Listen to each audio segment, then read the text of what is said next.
오늘은 마태복음 12장 말씀을 통해서 요나의 표적이라는 제목으로 주의 말씀을 나누도록 하겠습니다. 지난 2년 동안 한국 사회의 가장 큰 이슈가 되었던 것을 한 글자로 표현하면 여러분은 무엇이라고 이야기하겠습니까? 작년 그리고 올해 뉴스에 가장 많이 나온 단어는 바로 이 갑이라는 단어입니다. 갑질한다라는 이야기가 참 많이 나왔죠. 이 갑이라는 한자에 대한 수많은 뉴스거리들이 쏟아졌습니다. 처음 시작은 어느 한 우유 회사의 영업사원이 우유를 판매하는 대리점 사장, 자기보다 나이가 훨씬 많은 그분에게 자기가 더 높은 지위에 있는 것을 이용해서 억지로 물건을 떠넘기고 온갖 욕설과 폭행과 그리고 명절 때마다 잘못된 돈을 요구했던 것이 시초가 되었습니다.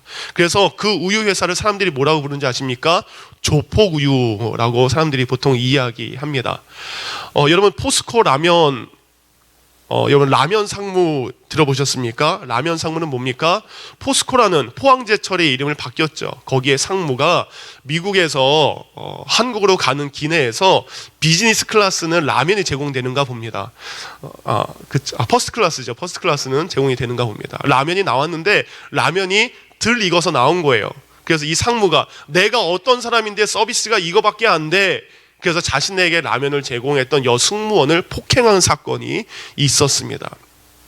그리고 여러분 빵 회장이라는 얘기를 들어보셨습니까? 빵 회장이라는 것은 한국에 큰 빵을 만들어서 철도공사에다가 납품하는 사람이었는데 이 사람이 어느 날 호텔에 가서 주차를 하는데 주차하지 말아야 될 곳에 주차를 한 겁니다. 그래서 호텔 지배인이 나와서 여기는 주차하면 안 됩니다. 다른 곳으로 옮겨주세요 라고 말을 했는데 나를 뭘로 보고 라고 하면서 자기 주겁에 있는 긴 지갑, 장지갑이라고 하죠. 그 장지갑을 가지고 자기에게 그렇게 말한 호텔 지배인을 폭행한 사건이 있었습니다. 더 안타까웠던 것은 많은 사람들이 이것이 기사화되면서 사과해야 된다, 거기 빵 사지 말자라는 불매운동이 있을 때 나는 사과할 수 없다, 내가 한 행동이 뭐가 그렇게 잘못된 행동이냐라는 말을 하고 그것이 하기 싫어서 자기의 그 회사를 폐업 신고해버렸어요. 그래서 그 회사에서 열심히 일하던 종업원들은 하루아침에 실업자 신세가 되었습니다. 너무나 잘 알고 있는 땅콩 회항, 말하지 않아도 알 것입니다. 그래서 이런 시기, 이런 한국 사회의 갑에 대한 문화를 소개한 책이 바로 갑과 을의 나라라는 책이 나왔습니다. 강준만이라는 교수님이신데요. 이 교수님이 이제 갑과 을의 나라, 왜 이렇게 한국 사회에 갑과 을에 대한 이야기가 자주 나올까? 근데 그분은 이 시대의 문제가 아니라 그 원인을 바로 조선 시대의 평민과 그리고 양반과 종의 문화에서 그것을 찾게 됩니다. 조선시대 양반의 특권의식이 자리 잡았었습니다. 그래서 조선시대 초기에는 양반의 비율이 7%밖에 되지 않았다라고 합니다. 그러니까 100명 중에 7명, 아주 적은 사람만 갑으로서 양반에 필요한 것들을 누렸는데 조선 후기를 가면 이 양반의 퍼센테이지가 자그만치 70%까지 양반이 늘어났다라고 합니다. 그래서 이런 이야기가 많이 있었죠. 억울하면 뭐해라? 출세해라. 그래서 한국 사회 가운데 억울하면 출세해, 나는 갑으로서, 내가 양반으로서 이것을 누리는 것이 당연하다라는 이야기를 합니다. 그래서 신분은 계급으로 바뀌었고 그리고 갑과 을의 관계가 주인과 종의 관계로 바뀌었습니다. 그래서 을들은 지금 내가 참겠다, 그리고 내가 언젠가 나도 갑이 되겠다라는 마음을 품고 살아가게 됩니다. 여러분 워싱턴에 알링턴 국립묘지를 가보셨습니까? 저도 워싱턴을 몇 번 갔는데 여기는 가보지 못했습니다. 이 알링턴 국립묘지는 나라를 위해서 희생한 군인들의 묘지이죠. 근데 이 묘지에는 특이한 점이, 우리 생각과는 전혀 다른 특이한 점이 있습니다. 여러분 6월 6일 날 한국의 현충원, 국립현충원에 가면 여러 군인들의 무덤이 있죠. 근데 그 한국에 있는 국립묘지에 있는 군인들의 무덤은 차이가 있습니다. 계급에 따라서. 그래서 일반 병들은 작은 땅, 그래서 한 평 정도도 되지 않는 곳에 그들이 있게 되죠. 근데 장교들은 일반 사병에 비해서 8배나 넓은 무덤을 제공한다라고 합니다.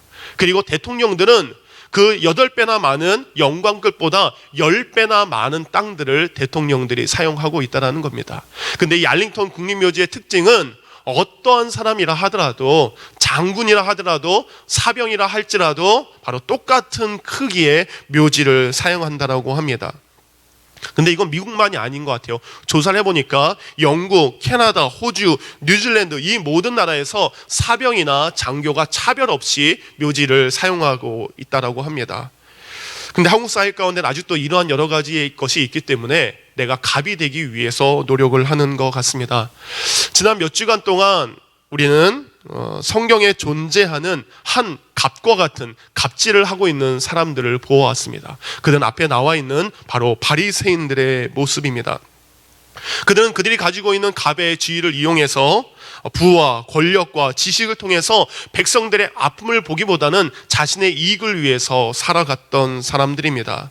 그래서 그 사람들은 나는 다른 사람이야, 나는 구별된 사람이야, 나는 특별한 사람이야, 나는 세리들 당신들이랑은 틀려, 나는 창녀들 당신들이랑은 틀려, 나는 평범한 너희들과 틀린 구별된 사람이야. 그래서 이 바리새인의 이름의 뜻 자체가 구별된 자라는 뜻입니다. 물론 이 구별된 자라는 뜻의 명칭은 좋은 의미에서 시작이 되었습니다. 주님, 제가 세상과 다르게 살아가고 싶습니다 라는 의미에서 구별된 자, 바리새인으로 출발했지만 이것이 계급이 되고 이것이 특권층이 되고 이것을 통해서 그들이 존경을 받으면서 그들만의 기득권을 유지하는 사람들이 되었다라는 겁니다. 그래서 이들 가운데에 내게 있는 지식, 내게 있는 부, 내게 있는 무언가를 가지고 사람들을 돕기보다는 사람들을 외면하면서 자기의 유익을 했던 사람들이 바로 이들입니다. 그래서 마태복음 16장 6절에 보면 이들을 향해서 예수님은 누룩, 이스트라고 이야기를 하고 있습니다. 그들이 다른 사람들에게 영향을 미치는데 어떤 영향을 미치냐? 나쁜 영향을 미치는, 악한 영향을 미치는 사람들이라고 이야기를 하고 있습니다. 그렇지만 예수님의 모습은 다르셨죠. 예수님께서는 자신의 사역을 하시면서 처음부터 끝까지 무엇 하셨습니까? 치유하여 주시고 회복하여 주셨습니다. 누구의? 아픈 사람들을. 예수님의 사역은 늘 자기 주위에 있는 사람들을 외면하지 않으셨습니다. 그 사람이 어떤 환자이던 간에, 그 사람이 어떤 신분이던 간에, 그 사람이 어느 지역의 사람이던 간에, 그 사람이 무슨 일을 하던 간에, 그가 여자여든 그가 남자여든 그가 많이 배웠건 그가 높은 사람이건 낮은 사람이건 상관없이 그들의 아픔을 가지고 나오았을 때 그들의 아픔을 보시고 그들을 치유하는 일들을 감당하셨습니다. 그 일을 감당할 때에 그것을 보고 바리새인들은 예수님을 죽이려고 함에도 불구하고 예수님은 그 사역을 멈추지 않으셨습니다. 바로 예수님은 우리의 이런 질고와 허물을 담당하기 위해서 예수님은 오셨습니다. 근데 이러한 일이 있을 때마다 바리새인들, 이들은 예수님을 모함하고 예수님에게 무엇인가를 흠집을 잡아서 예수님을 넘어뜨리려고 했던 것이 이들의 모습입니다. 근데 오늘 성경을 보니까 이들이 예수님께 나옵니다. 그때의 서기관과 바리새인 중에 몇 사람이 예수님께 나와서 선생님, 우리에게 표적, 우리에게 기적을 보여주시옵소서. 그들이 부탁을 합니다. 당신이 기적을 보여주면, 당신이 표적을 보여주면 내가 당신을 생각해 보겠습니다라는 질문을 하면서 기적과 표적을 보여달라고 합니다. 그래서 오늘 성경을 보면 세 가지의 표적이 나옵니다. 그 첫 번째 표적은 바로 예수님께서, 첫 번째 표적은 바리새인들이 방금 원했던 표적이기도 합니다. 왜 이들이 갑자기 예수님에게 표적을 요구했을까?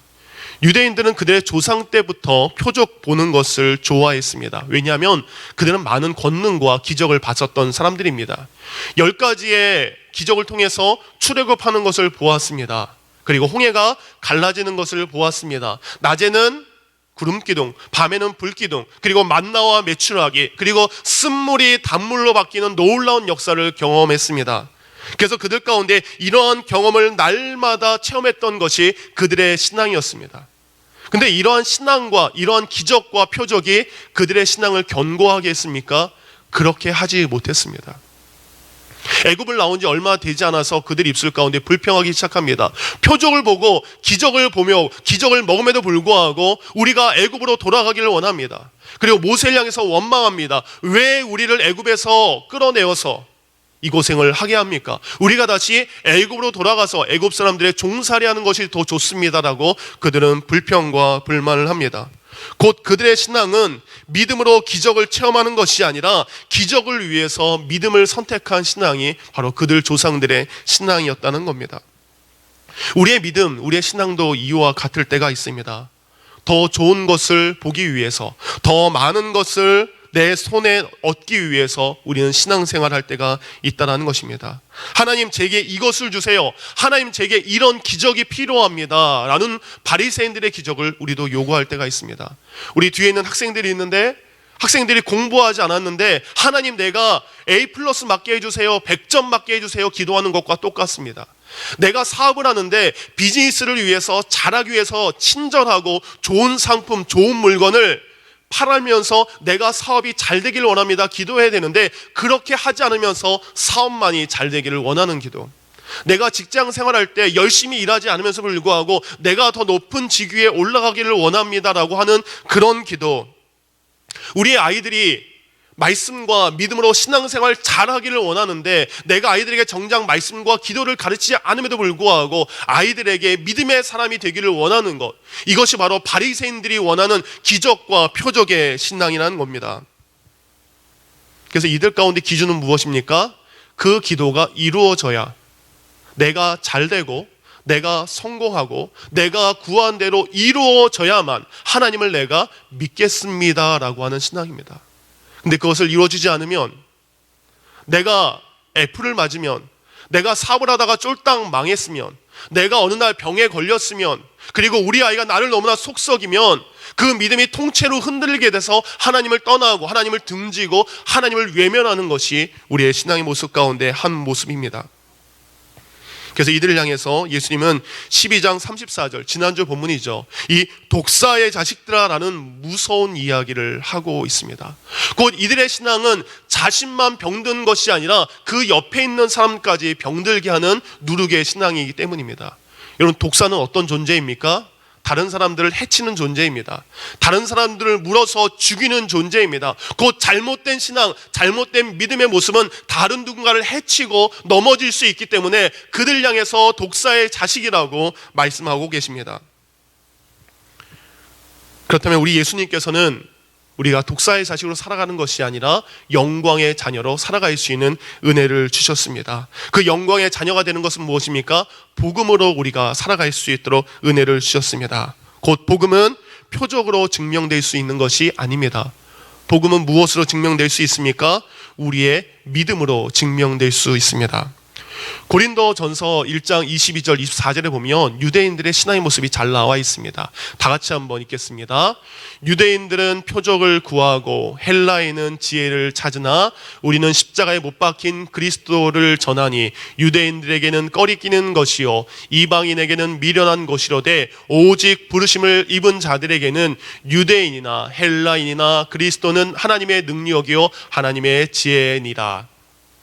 유대인들은 표적을 봐야 믿겠습니다라고 이야기합니다. 헬라인들은 지혜로, 저거는 지혜로운 것이다 라고 해야 믿겠습니다라는 신앙이었습니다. 그렇지만 유대인들은 그런 표적을 구하고, 그리고 헬라인들은 자신의 지식이, 자신의 지혜가 만족해야 라고 믿겠다지만 우리가 믿음을 가진 이유는 오직 예수 그리스도 하나밖에 없다는 것입니다.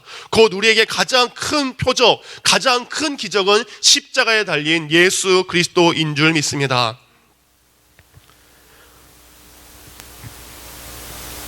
여기서 바리새인들이 우리에게 표적을 주십시오라고 하는 말은 세메이온이란 말입니다. 증거, 표시, 기적이란 말이라는 것입니다. 근데 실제로 예수님은 수많은 표적과 기적을 행하셨습니다. 요한복음 6장 14절에 보니까 이는 참으로 세상에 오실 선지자라고 라는 얘기가 있습니다. 무엇 때문에요? 바로 이런 것 때문입니다. 요한복음 7장 31절입니다. 읽겠습니다. 시작. 무리 중에 많은 사람이 예수를 믿고 말하되 그리스도께서 오실지라도 그 행하실 표적이 이 사람의 행하는 것보다 더 많으랴. 많은 사람들이 예수 그리스도의 표적을 보았습니다. 그리고 믿습니다. 그러면서 예전부터 그리스도라는 구원자가 오실 텐데 그가 오신다 하더라도 지금 내 앞에 있는 예수라는 사람보다 더 많은 표적을 행하겠느냐? 그건 무슨 얘기입니까? 예수님께서 수많은 표적을 이미 그들에게 행하셨다는 겁니다. 그들은 안식일에 손 마른 사람이 손이 펴지는 것을 보았습니다. 안식일에 귀신 들린 자가 귀신이 떠나가는 것을 보았습니다. 그리고 말 못하는 자가 말하는 것을 보았습니다. 수많은 사람들이 중풍병과 온갖 질병을 가진 사람들이 낫는 것을 보았습니다. 이미 보았음에도 불구하고 그들은 여전히 그 표적을 요구하는 것입니다. 복음은 표적을 보여주는 것으로 믿음을 보여줄 수 있는 종교가 아닙니다.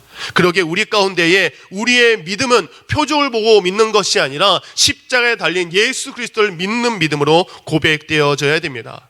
그래서 로마 이렇게 얘기하죠. 악하고 음란한 세대가 표적을 구하니 선지자 요나의 표적밖에 보일 것이 없도다. 곧 우리가 보고 싶은 표적과 예수님이 보여주고 싶은 표적은 서로 다르다는 것입니다.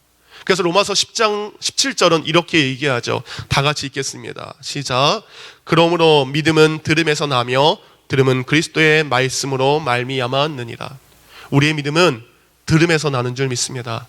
우리의 믿음은 기적을 보았기 때문에, 우리의 믿음은 내가 잘 됐기 때문에 믿는 것이 아닙니다. 우리의 믿음은 내가 성공했기 때문에 믿는 것이 아닙니다. 우리의 믿음은 예수 그리스도를 믿는 믿음 때문에 나타나는 것인 줄 믿습니다. 그러기에 주님의 말씀을 듣는 것이 중요합니다. 그래서 주일날 여러분이 주일날 교회에 오셔서 말씀을 듣는 것, 그 어떤 것보다도 가장 귀중한 시간입니다. 그리고 주의 말씀을 펴서 읽는 것이 그 어느 것보다도 귀한 것입니다. 오늘부터 성경 통독반이 시작이 됩니다. 내가 신앙생활 하지만 아직도 주의 말씀을 읽지 못했다라고 하는 분들의 도전이 되기를 원합니다. 저희가 주일날만 여러분이 시간을 투자해도 올 연말이 가기까지 성경을 일독할 수 있습니다. 주의 말씀을 읽는 자에게, 그리고 그 말씀을 읽고 듣고 믿는 자에게 믿음이 자라가는 줄 믿습니다. 기적의 종교, 기독교가 아니라 우리의 종교는 바로 믿음의 종교인 줄 믿습니다. 기적은 믿음에서 나왔지만 믿음이 기적에서 나온 것이 아닌 것이기 때문입니다. 믿음을 가진 자들, 그들은 기적을 체험할 수 있습니다. 우리 사랑하는 성도님들, 우리가 신앙의 롤러코스터에 빠지지 않아야 됩니다. 잘 될 때는 잘 믿는 것 같고 안 될 때는 떨어지는 그런 신앙이 우리에게 없기를 원합니다. 오늘 본문과 똑같은 본문이 마태복음 16장에 그대로 나옵니다. 똑같이 바리새인과 서기관들이 예수님께 나와서 표적을 구합니다. 그리고 오늘 본문에서 예수님이 말했던 것처럼 내가 보여줄 표적은 요나의 표적밖에 없다라는 얘기를 똑같이 16장에도 고백을 하고 있습니다. 이것은 무엇입니까? 표적을 보아도 그들은 믿지 않는 것입니다. 그들은 믿기 위해서 표적을 구하는 것이 아니라 예수님을 넘어뜨리기 위해서 표적을 구하고 있는 것입니다. 오늘 예수님께서 우리에게 말씀하신 두 번째 표적이 있습니다. 그것은 예수님께서 바로 우리에게 보여주고 싶은 진짜 표적이 있기 때문입니다. 예수님 말씀하십니다. 내가 너에게 보여줄 표적은 선지자 요나의 표적밖에는 없다. 선지자 요나의 표적이 무엇입니까? 요나가 밤낮 사흘을 큰 물고기 뱃속에 있었던 것 같이 인자도 밤낮 사흘을 땅속에 있으리라. 이 말씀은 예수님이 처음으로 본인이 죽으심과 부활하심에 대해서 말씀을 해 주시는 것입니다. 출애굽 당시 애굽의 술객들이 모세가 지팡이를 던졌을 때에 뱀이 바뀌었던 것처럼 또한 애굽의 술객들도 지팡이를 뱀으로 바뀌는 표적이 있었습니다. 그래서 종말에 이러한 거짓 선지자들이 거짓된 표적으로 우리 믿는 자들을 현혹한다라고 나옵니다. 요한계시록 13장 13절부터 15절입니다. 다 같이 읽겠습니다. 큰 이적을 행하되 심지어 사람들 앞에서 불이 하늘로부터 땅에 내려오게 하고 짐승 앞에서 받은 바 이적을 행함으로 땅에 거하는 자들을 미혹하며 땅에 거하는 자들에게 이르기를 칼에 상하였다가 살아난 짐승을 위하여 우상을 만들라 하더라. 저가 권세를 받아 그 짐승의 우상에게 생기를 주어 그 짐승의 우상으로 말하게 하고, 바리새인과 같은 그런 표적 신앙을 따르는 사람들에게 그 표적이 얼마나 위험할 수 있는 것이 되냐면, 말세 때 보면은 악한 영들이, 그리고 사단과 마귀가 그런 큰 이적과 기적을 행하게 된다는 것입니다. 어떤 이적입니까? 하늘로부터 땅에까지 불이 내려오게 된다는 것입니다. 그리고 땅에 거하는 자들 미혹하기 위해서 칼에 죽어놨던 영혼들, 그리고 짐승들이 살아나게 되는 것입니다. 그리고 그것을 위해서 우상을 만들게 합니다. 그리고 그 만들어진 우상이 말을 하게 하는 권능을 능력을 사단이 행하게 된다는 것입니다. 곧 그런 표적과 이적을 믿는 것이 신앙이 아니라 오직 예수 그리스도의 죽으심과 부활하심을 믿는 것, 이것이 진정한 요나의 표적이기 때문입니다. 그래서 예수님은 말씀하십니다. 내가 죽고 내가 사흘 만에 살아나야 이것이 진정한 믿음의 표적이라고 이야기를 하십니다. 그래서 고린도전서 15장 이런 말씀을 하십니다. 내가 받은 것은 먼저 너희에게 전하였노니 이는 성경대로 그리스도께서 우리 죄를 위하여 죽으시고 장사 지낸 바 되었다가 성경대로 사흘 만에 다시 살아나는 것이니라. 예수님이 우리에게 보여줄 표적은 삶과 죽음을 주장하시는 주님, 그리고 그 죽으심을 통해서 우리를 살리시고 그 부활하심을 통해서 우리를 살리신 그 표적을 우리에게 보여주시는 것입니다. 곧 우리가 눈에 보이는 표적을 통해서 예수님 믿는 것이 아니라 십자가에 달린 예수 그리스도 자체를 믿기를 원하시는 것입니다. 예수님이 내게 주실 그 은혜, 예수님이 내게 주실 부활의 소망을 믿고 예수 그리스도를 믿는 표적이 우리에게 있기를 원하시는 겁니다. 그래서 사랑하는 성도님들, 우리는 예수 그리스도의 죽으심과 부활하심을 우리의 믿음의 표적으로 받아들여야 될 줄 믿습니다. 그러기에 세 번째 표적은 바로 그 표적을 통해서 우리가 보여드릴 표적이 있다는 것입니다. 41절과 42절입니다.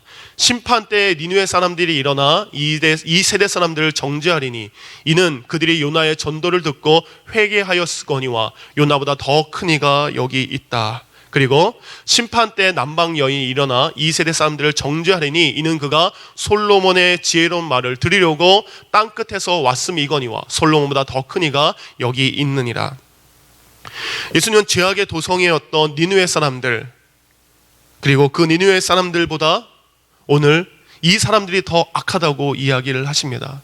저 먼 곳에서 남방 아프리카에서 솔로몬의 하나님에게 임한 지혜를 얻기 위해서 왔던 그 남방 여인보다 이 세대 사람들이 더 악하다고 이야기를 하십니다.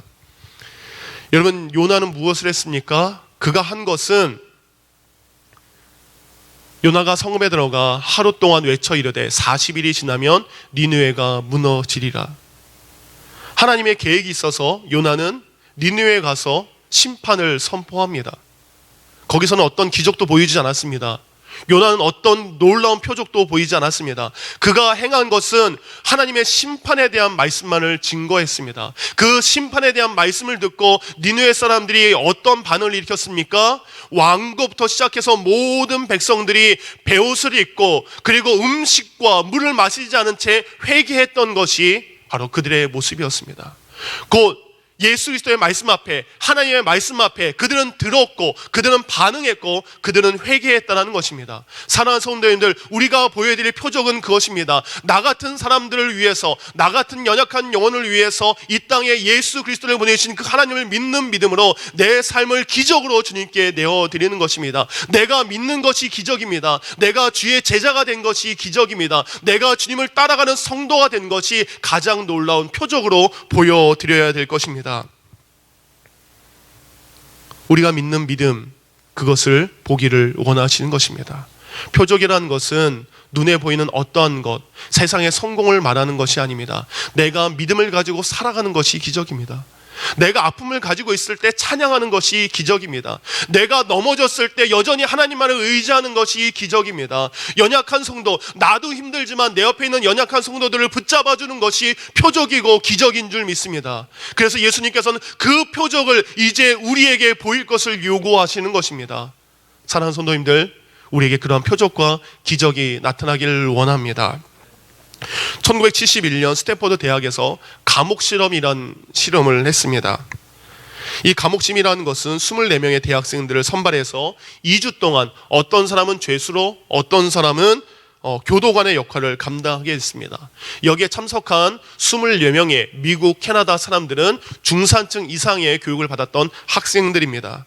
이 실험을 인도했던 짐 바르도 교수는 대학 건물 지하에다가 감옥처럼 실제적으로 만들었고, 그리고 2주 동안 이 실험을 하기로 했습니다. 그래서 가비로 말할 수 있는 교도관들은 실제로 아무 짓을 하지 않은, 아무 죄로 범하지 않은 을의 역할을 하고 있는 죄수들을 향해서 이런 행동을 했다고 합니다. 정당한 이유 없이 그들을 괴롭히기 시작했습니다. 교도관들은 죄인들이 그들의 변기를 치우는 것을 허락하지 않아서 냄새가 가득하게 했다라고 합니다. 매트리스를 뺏어서 차가운 바닥에서 자게 했다라고 합니다. 그리고 어떤 사람들은 심지어 옷을 벗게 하고 복도를 오가게 하면서 성적인 수치와 온갖 욕설을 해 주었다라고 합니다. 단지 실험임에도 불구하고 그들은 이러한 것을 해서 원래는 2주 동안 진행돼야 될 실험이 6일 만에 끝나게 되었다라고 합니다. 세상은 모든 사람들이 자기보다 높은 자리에 있을 때 교만해지고, 그리고 자기보다 높은 자리에 있을 때 사람들을 깔보는 것이 이상 사람들의 모습입니다. 그렇지만 예수님은 우리에게 이렇게 오셨습니다. 예수님은 우리 가운데 가장 높은 분으로 오셨지만 가장 낮은 모습으로 우리에게 이러한 기적을 보여주셨습니다. 다 같이 읽겠습니다. 시작. 그는 실로 우리의 질고를 지고 우리의 슬픔을 당하였거늘 우리는 생각하기를 그는 징벌을 받아 하나님께 맞으며 고난을 당한다 하였노라. 그가 찔림은 우리의 허물 때문이요 그가 상함은 우리의 죄악 때문이라. 그가 징계를 받음으로 우리는 평화를 누리고 그가 채찍에 맞음으로 우리는 나음을 받았노라. 수많은 사람들이 높아지려고 하는 시대에 우리는 살고 있습니다. 바리새인들, 그들은 자신의 기득권들을 내놓지 않으려고 하는 시대에 살고 있습니다. 그렇지만 예수님께서 우리에게 말씀하십니다. 갑으로서 다른 사람들 위에 군림하면서 살아가는 것이 아니라 내가 연약한 을로서 내가 누군가를 위해서 희생하고 내가 누군가에게 손을 잡아줄 수 있는 믿음으로 살기를 원하시는 것이 바로 예수 그리스도께서 우리에게 보여주기를 원하시는 표적인 줄 믿습니다. 오늘 여러분 삶 가운데 이런 표적과 기적이 나타나기를 원합니다. 많은 사람들이 높아지려고 하는 그 자리가 아니라 많은 사람들을 위해서 대신 십자가에 달리신 예수 그리스도의 모습이 바로 여러분 가운데 나타나기를, 그러한 기적을 행하시는 성도가 되기를 우리 주 예수님의 이름으로 축원합니다. 기도하겠습니다.